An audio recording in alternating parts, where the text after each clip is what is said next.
You've done all the courses, you've attended the conferences, you've hit your targets and drawn your graphs in little red felt tip pen.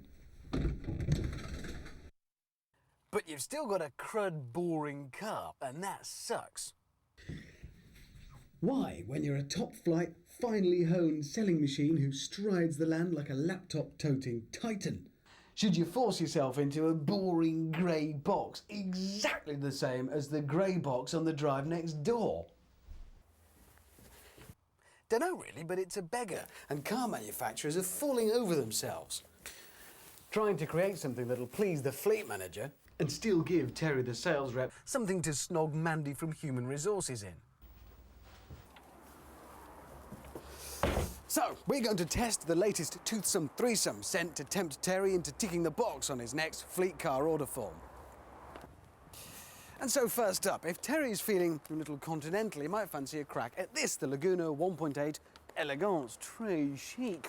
And look at this, no key, you get a card. It's a gizmo. I suspect Terry likes gizmos.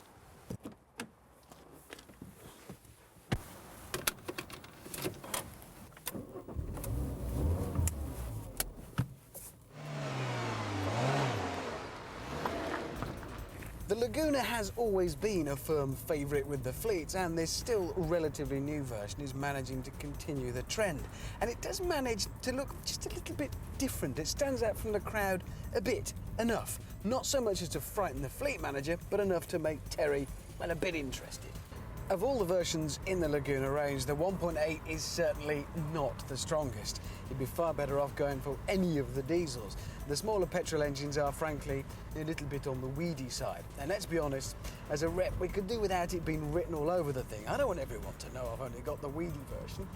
One way in which the Laguna has always excelled is just in ride comfort. They've always given a very soft, cosseting, comfortable ride. At the same time, they can pick up their heels and get a bit of a scurry on when they need to. The result isn't exactly a pin-sharp racing car feel, but it actually managed to get round corners surprisingly quickly.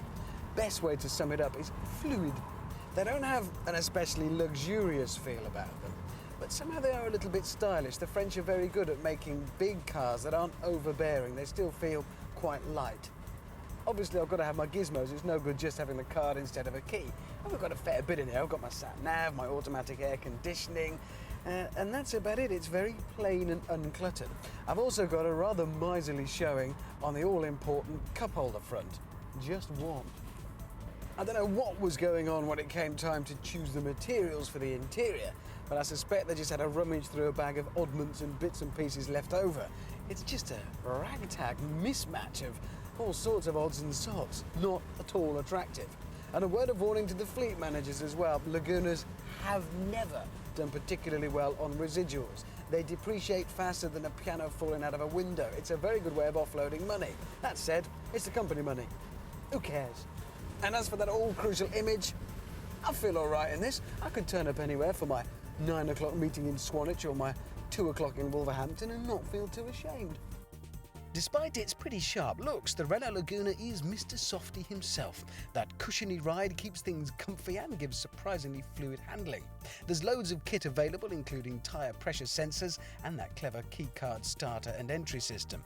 It does need a good prod on the throttle though to get it going, and it's not exactly the biggest in its class. So, if you like 'em big and French, and let's face it, who doesn't, the Laguna has got to be in with a shout. I do have some reservations about the rather dodgy interior, but then the exterior looks good. Maybe we could forgive it that.